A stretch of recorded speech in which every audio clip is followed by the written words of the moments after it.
कैसे हैं आप? आज हम 10th क्लास की केमिस्ट्री शुरू करने जा रहे हैं। पहले हम सेकेंड ईयर पे भी काम कर रहे थे, वो भी चलता रहेगा, और 10th भी आज हम शुरू कर रहे हैं।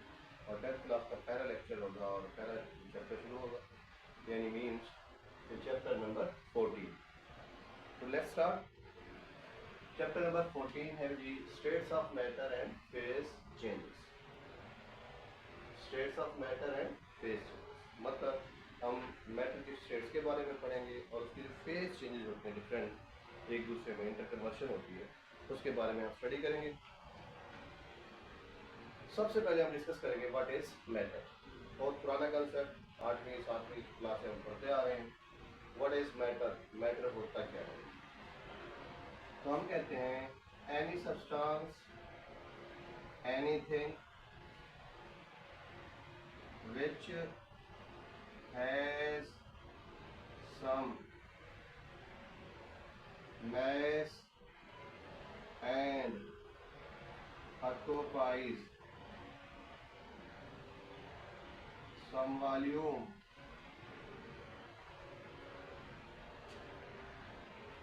called matter.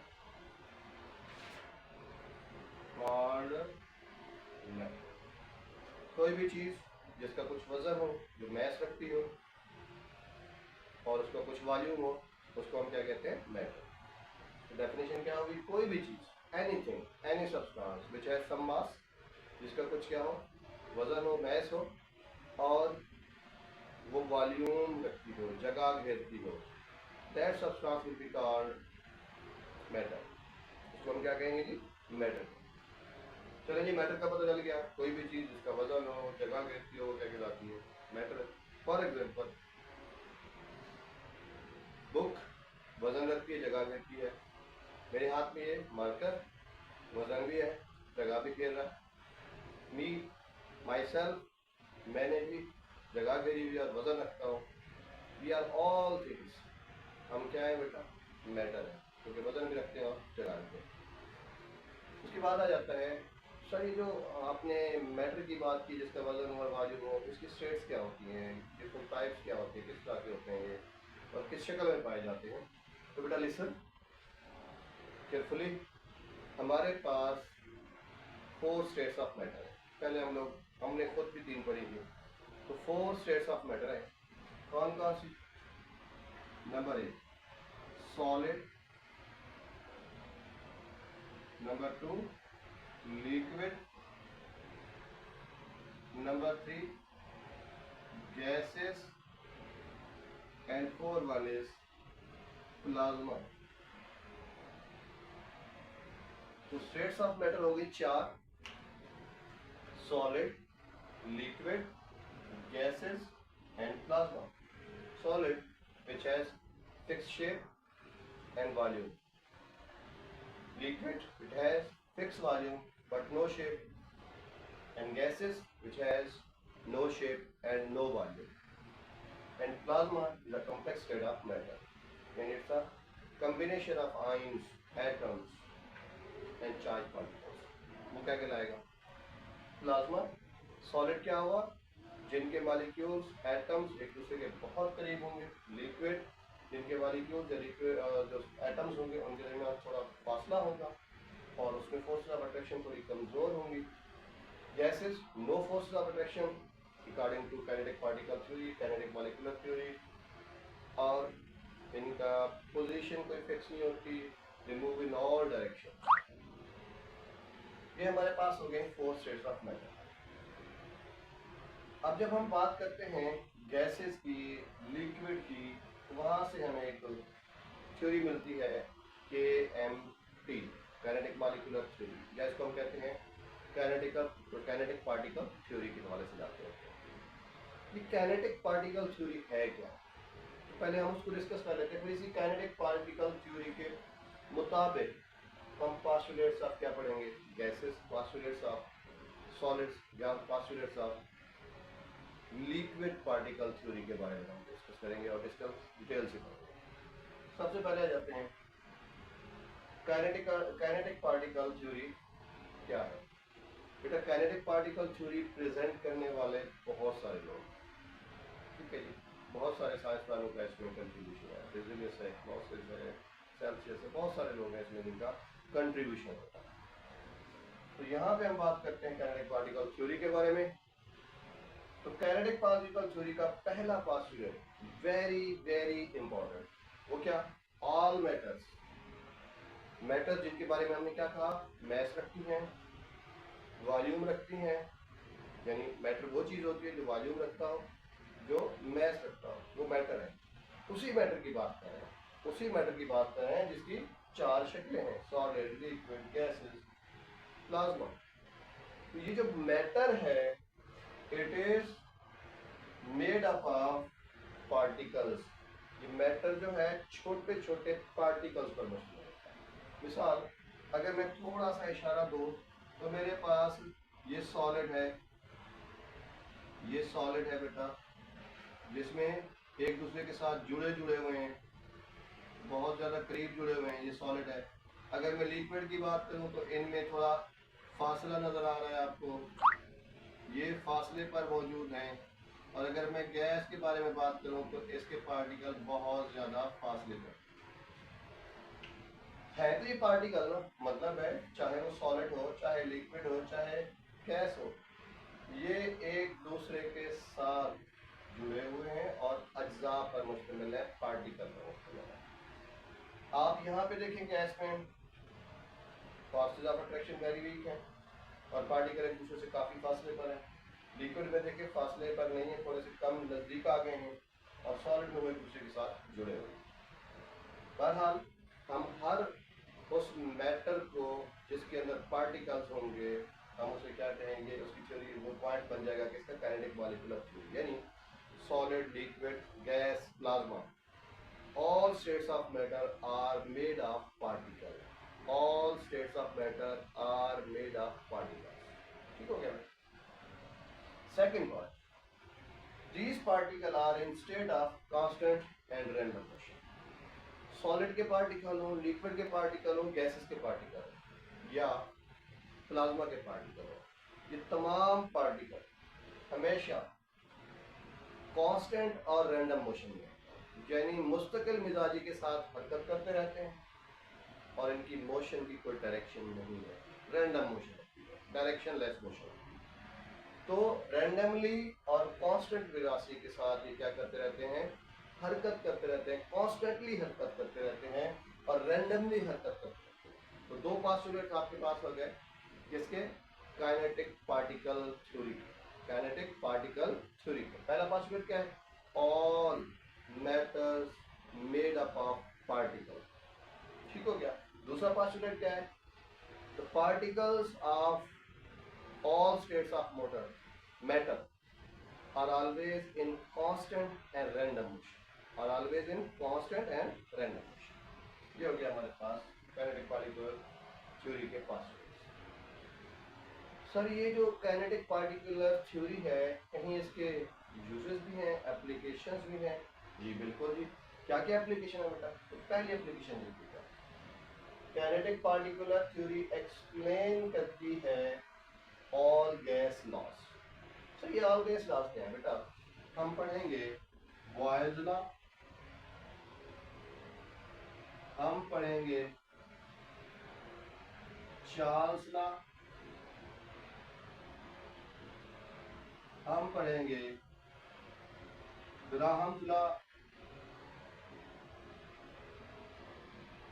यानी जब आप काइनेटिक पार्टिकुलर थ्योरी को पढ़ेंगे तो you will discuss the Boyle's law, you will discuss the Charles law, and you will discuss Graham's law, and also Avogadro's law.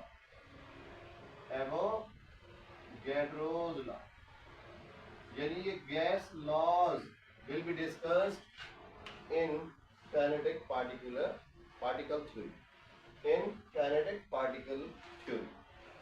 दूसरा, it explains states of matter. ये theory हमें चारों states of matter के बारे में information देगी। What kind of these types of matters, ये कौन कौन सी हैं, सॉलिड क्या है, लिक्विड क्या है, गैस क्या है, all information will be provided by this kinetic particle theory. Third point one, कौन सा बेटा? It explain composition of all states of matter. 4 states of matter हैं, उन तमाम स्टेट्स ऑफ मैटर की कंपोजिशन बनावट के बारे में ये काइनेटिक पार्टिकल थ्योरी क्या करेगी, हमें वजाहत करेगी। काइनेटिक पार्टिकुलर थ्योरी हमें वजाहत करेगी पार्टिकल के वो जो ऑल स्टेट्स ऑफ मैटर हैं किस किस चीज़ से मिलकर बने हुए हैं, उनकी कंपोजिशन क्या है, उनकी बनावट क्या है। और तीसरा, चौथा और मोस्ट इंपॉर्टेंट पॉइंट पे गौर कीजिएगा, most important, we will discuss throughout the chapter about this point. तो क्या होगा? Inter conversion of 3 states of matter: solid, liquid or gas. How solid change into liquid and how liquid change into gases. How gases change into liquid and liquid change into solid. ये तमाम किस्म की inter conversion हम पढ़ेंगे solid, liquid और gas के लिए। तो अब हमारे पास एप्लीकेशन या यूजेस क्या होंगे? पहली बात हमने कहा it explain all gas laws, यानी काइनेटिक पार्टिकल थ्योरी जो है वो हमें तमाम गैस लॉज के बारे में क्या करेगी, वजाहत करेगी। दूसरी बात, ये हमें स्टेट्स ऑफ मैटर के बारे में वजाहत करेगी। तीसरी बात, ये हमें तमाम स्टेट्स ऑफ मैटर की कंपोजिशन के बारे में इंफॉर्मेशन देगी। और चौथी एंड वेरी इंपॉर्टेंट बात वो क्या, it explain inter conversion of all 3 states of matter. 3 states of matter मैंने 4 बताइए, तो 3 स्टेट्स ऑफ मैटर के दरमियान जो इंटर कन्वर्शन होती है, सॉलिड का लिक्विड में तब्दील होना, लिक्विड का गैस में तब्दील होना, गैस का फिर लिक्विड में तब्दील होना, लिक्विड का सॉलिड में तब्दील होना, इन तमाम इंटर कन्वर्शन की एक्सप्लेनेशन भी हमें काइनेटिक पार्टिकल थ्योरी देती है। अच्छा सर, वो काइनेटिक पार्टिकल थ्योरी है क्या? गैस के बारे में क्या है, लिक्विड के बारे में क्या है, सॉलिड के बारे में क्या है, ये सारा बताएं तो सही, एक्सप्लेन तो लेट्स स्टार्ट, हम एक्सप्लेनेशन देते हैं बेटा।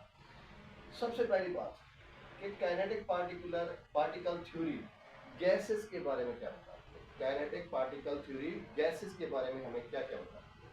सबसे पहली बात याद रखिएगा, ये थ्योरी हमें क्या कहती है? ये थ्योरी कहती है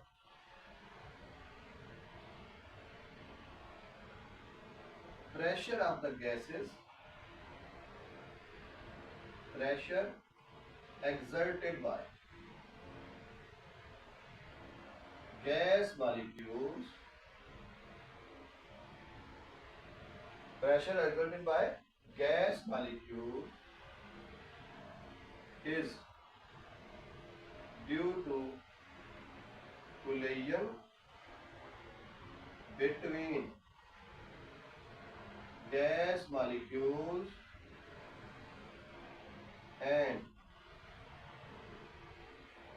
walls of the container।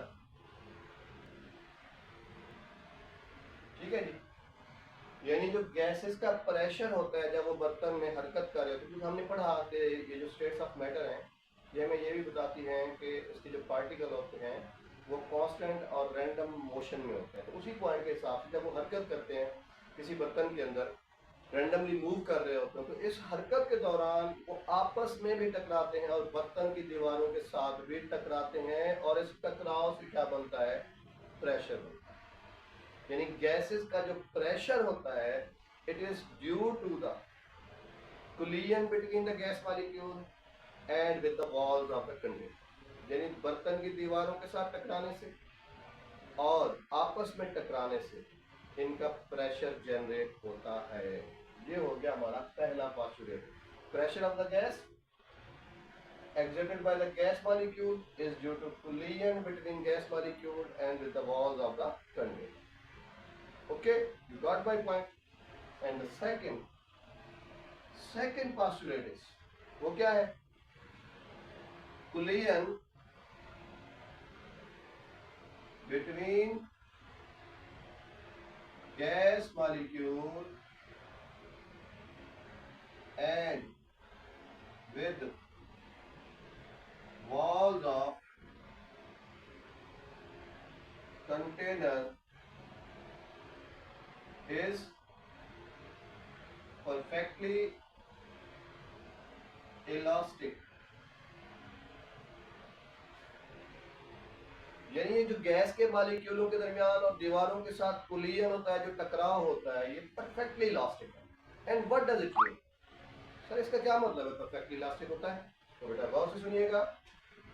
Perfectly elastic, a collision, एक ऐसा कोलिजन which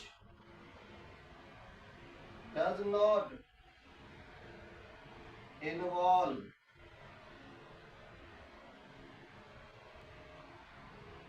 gain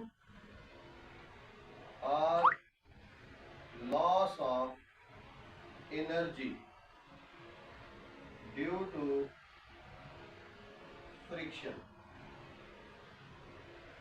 यानी गैस के मॉलिक्यूल जब आपस में टकराते हैं और एक दूसरे से टकराते हुए रगड़ पैदा करते हैं, फ्रिक्शन पैदा करते हैं, तो ये जो उनका टकराव होगा, जो फ्रिक्शन होगा, इसमें कोई गेन और लॉस ऑफ एनर्जी नहीं है। Perfectly elastic, no gain and loss of energy. Means आपने कभी कभी देखा होगा, अगर मुंह में हम एक रबड़ को ले और उसको हाथ से पकड़े, उसको यूं तेजी से वो करेंगे तो एक वक्त पर वो टूट जाएगा। तो इसका मतलब उसमें गेन और लॉस ऑफ एनर्जी हुई है, जिसकी ने उसके ऊपर अमल किया, वो क्या हुआ, रबड़ टूट गया। लेकिन गैस के मॉलिक्यूल जब ऐसा टकराएंगे तो उनके दरमियान उनका ये कोलिजन परफेक्टली इलास्टिक होगा, परफेक्टली इलास्टिक होगा, no gain and loss of energy. You got my point? This was the second postulate of kinetic particle theory of gases, and the third one is,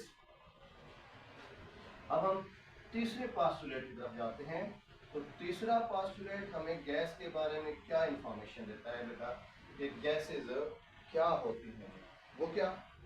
very very important, because proven wrong in later years. ये postulate मैं बताने जा रहा हूँ, ये बात में गलत साबित हुआ कि इसमें गलतियां हैं, ये आप गलत बात करें। वो क्या? Postulate third one,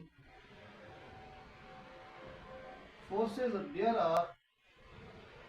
there are no forces of attraction, there are no forces of attraction between gas molecules। Gas के मॉलिक्यूलों के दरमियान कोई कशिश की कुव्वतें नहीं पाई जाती। No forces of attraction between the gas molecules, and in some book written as there are negligible forces of attraction. यानी gas के मॉलिक्यूल के दरमियान कशिश की कुव्वतें इतनी होती हैं, यू कैन नेग्लेक्ट देम, कि आप उनको नेग्लेक्ट कर सकते हैं। ठीक है जी, मतलब हम ये कह सकते हैं there are no forces of attraction between the gas molecules. ठीक हो गया बेटा? और ये बात मैंने आपको पहले कहा, ये बात बाद में गलत साबित हुई कि if we apply a force of attraction, if we apply a pressure on the gas molecule, then certain type of weak forces will produce when the molecules collide each other। तो जब ये मॉलिक्यूल एक दूसरे के करीब आएंगे, हम इनके ऊपर प्रेशर डालेंगे, तो इनके दरमियान कुछ टाइप की कशिश की कुव्वतें पैदा हो जाती हैं, जिससे गैसेज आइडियल बिहेवियर से क्या होना शुरू हो जाते हैं, डेविएट होना शुरू हो जाते हैं। It mean there is no ideal gas. दोस्तों हम ये कह सकते हैं गैसेस के मॉलिक्यूलों के दरमियान कशिश की कुव्वत तो होती भी नहीं है। बाद में हमने कहा नहीं जी होती है, अगर ना होती तो फिर गैसेस डेविएट कैसे करती, वो हम अगली क्लासों में जाके डिटेल से बात करें। अच्छा, और चौथी बात, average kinetic energy, average kinetic energy of gas molecules, average kinetic energy of gas molecules is directly proportional, is directly proportional to absolute temperature, absolute scale temperature, or we can write Kelvin scale, Kelvin scale। यानी gas के molecule random motion में होते हैं, constant motion में होते हैं, इसका मतलब दे पोजेस काइनेटिक एनर्जी। उनके दरमियान उनकी मोशन की वजह से कौन सी एनर्जी पैदा होती है, काइनेटिक एनर्जी, उनकी हरकत की वजह से कौन सी एनर्जी पैदा होती है? Kinetic energy.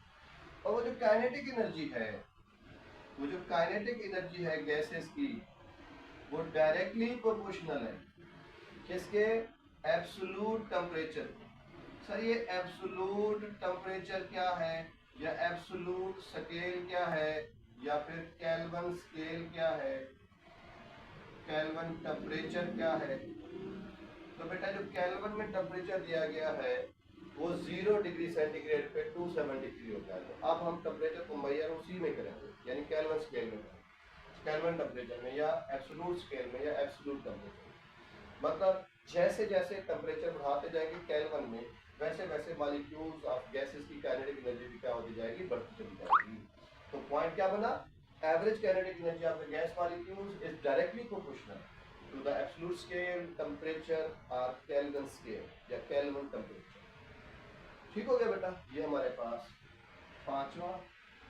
चौथा पास्टुलेट था, और अब हम पांचवें पास्टुलेट पे जाते हैं। तो जो हमारे पास नेक्स्ट है वो इसी से रिलेटेड एक पास्टुलेट है और वेरी इंपॉर्टेंट है, वो ये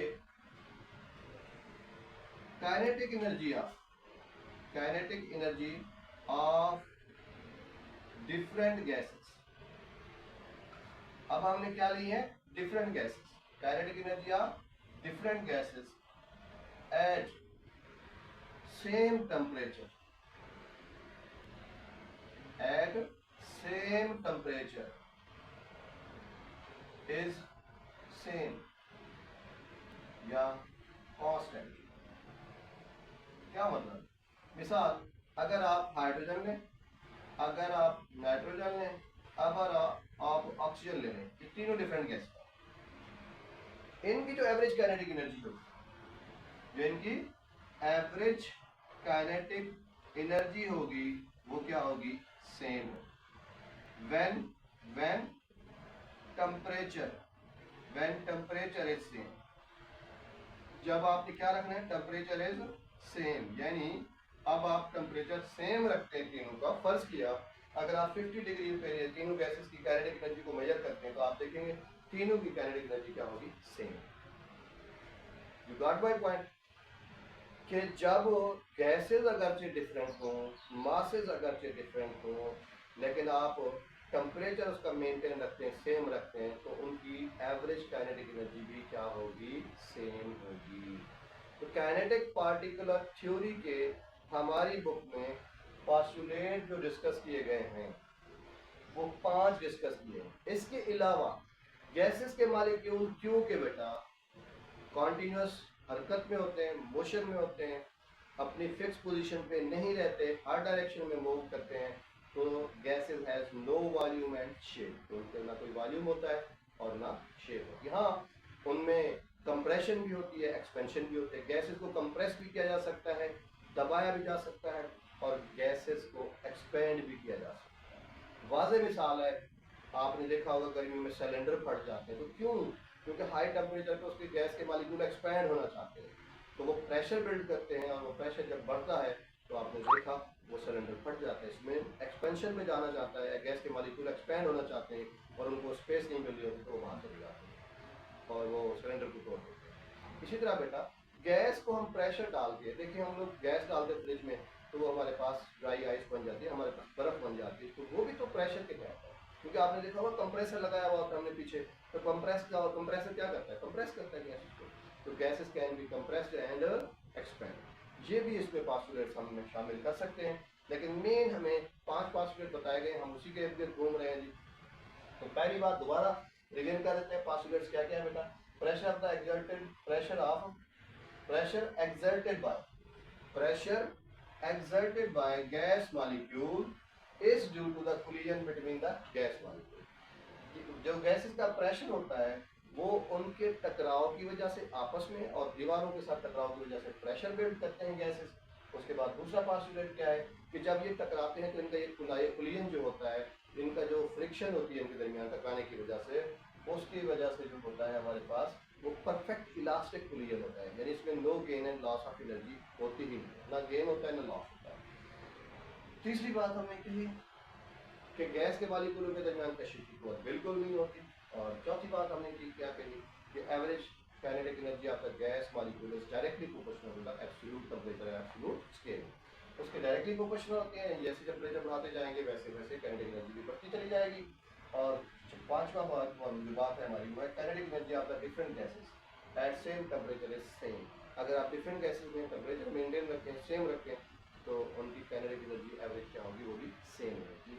मतलब हाइड्रोजन, नाइट्रोजन, ऑक्सीजन अगर आप लेते हैं गैस और टेम्परेचर आप क्या करते हैं, मेंटेन रखते हैं, तो डेफिनेटली उनकी एवरेज काइनेटिक एनर्जी क्या होगी, वो भी सेम है।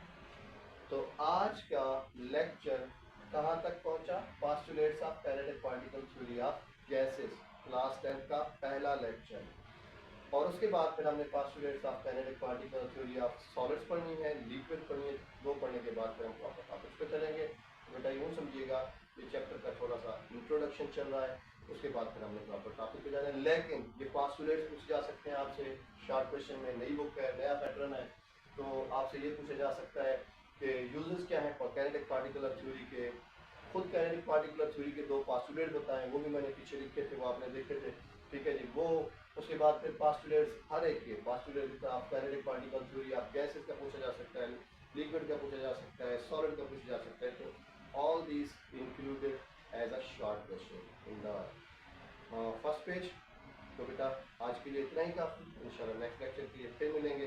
तो आखिरी बात, मेरे चैनल को सब्सक्राइब कीजिए और लाइक कीजिए और अपने प्यारे प्यारे कमेंट देना मत भूलिएगा। अल्लाह।